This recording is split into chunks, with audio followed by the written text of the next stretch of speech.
Joining us now is Noah Issa, and he is an entertainer. Welcome to the show. How are you? Hey, Donna, I'm good.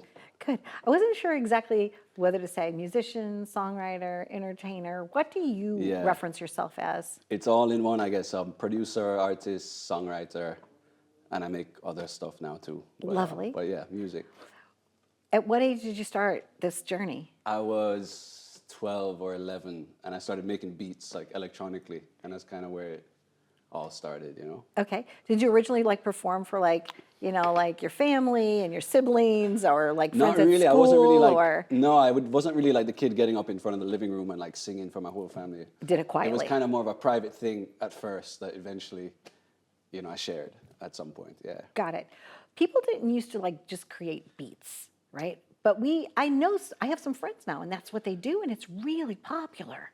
Yeah, even growing up listening to music, I would listen to like hip hop and stuff like that, and I was like, this doesn't sound like a live band. So I was like, how do they do it? And then I went to my friend or my older brother's friend's house one day, and he was making beats, and then I just saw they had this software, and that's where I got it. So I just went home and downloaded that and Got it. started doing it. And now, are you sampling things? I how don't does really that sample work? other music often and put it in my own music. So I'm Okay. normally composing the melodies and stuff and just putting it all together. All from scratch. electronically, but you No, also I mean, play guitar. I play guitar, I play keys, but it's compiled through like a soft, on my computer. It's like where it happens. Perfect.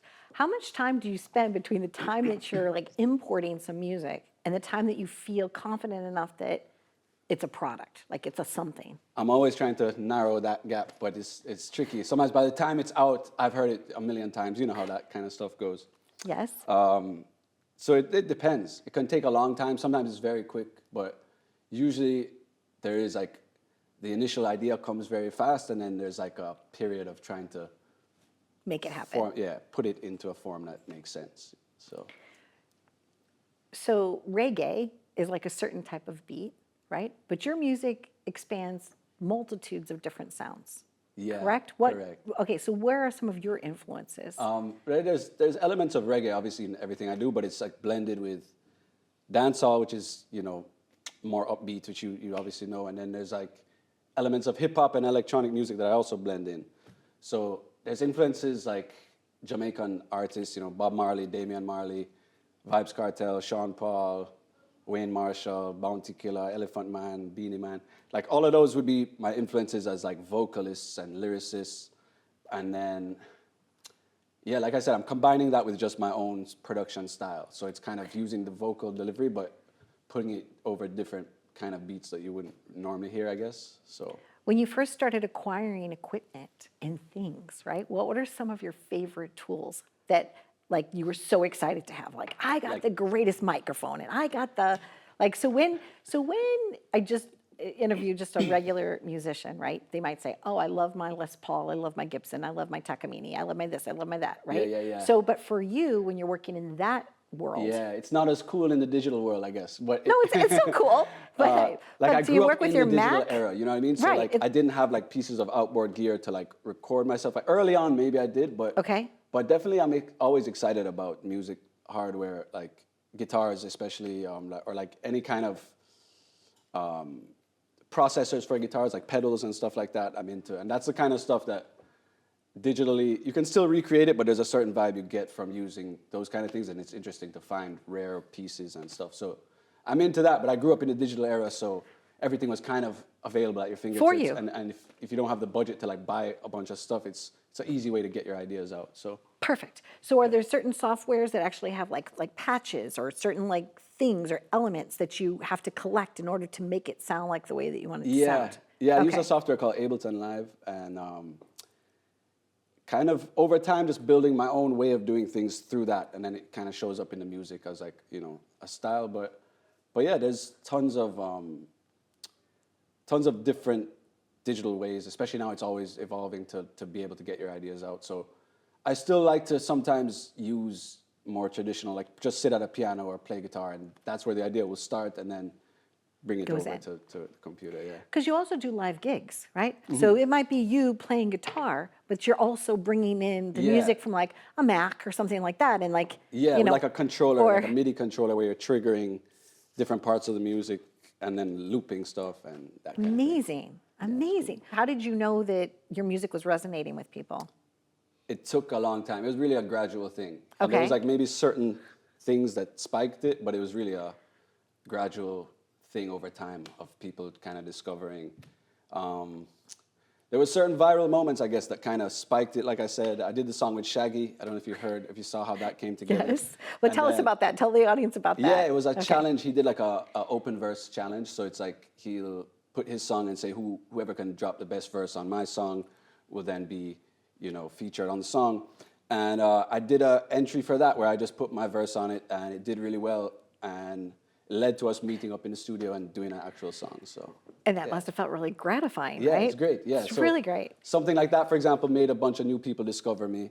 There was also the thing I did where I used a Red Stripe bottle and I made like a beat out of that. So that was another thing that like made people discover me.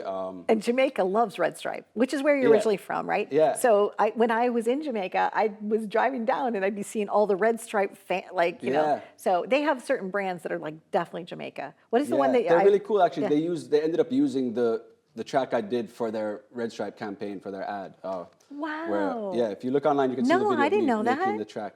Really, that's fantastic. yeah, no, it was really So you cool did how it like a led- collab with them. Yeah, I did it just on my own, and they Right. commented on it, and it led to just us eventually having the conversation, and they licensed the track. So How did you feel about that? it was great. I didn't expect it, but I was hoping they would see it, obviously, and then eventually it led to us having the conversation, and it was great. So Great. What comes first, the beat for you or the lyrics?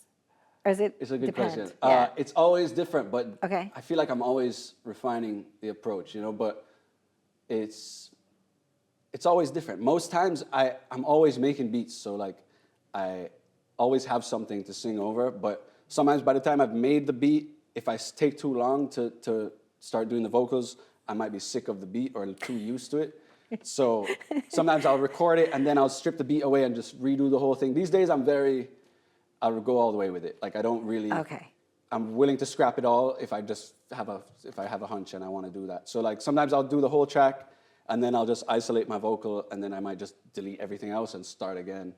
And And that's your I process. used to feel kind of guilty, like I need to stick to the original idea, but these days I just go all the way with what feels right, and that's kind of the vibe. It makes a big, yeah, I get it. I think the journey is wonderful. And certainly like there's so many new professions that are out even in the last decade because of technology. Yeah. So many people are using it for beautiful ways. So it's very Yeah. nice to meet you.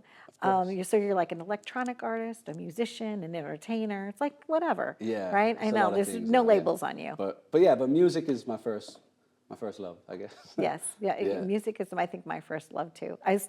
You said you were around 11 or 12. I was around the same Yeah. age, and I started singing in a singing group, and Right. music takes you everywhere. Yeah, I Right? started writing before that, and then the production thing started around 12. But before that, I was just writing the lyrics because it was the only thing I could do. So that's what came first. But yeah. Congratulations! I can't wait to see you. I know sometimes we get to go to different charity events together. It's always Yeah. nice to celebrate life with you and make a difference. So, course. congratulations. Thank you. Yeah, Noah Issa. Noah Issa. Cheers. Cheers. Here, wait, hold on. Cheers, my friend. Thank you for having me. There you go. Irie. Irie. Irie. Everything Irie. Irie. All right, stay tuned for more. We've been living it up with Noah Issa. Be well. Cheers to you.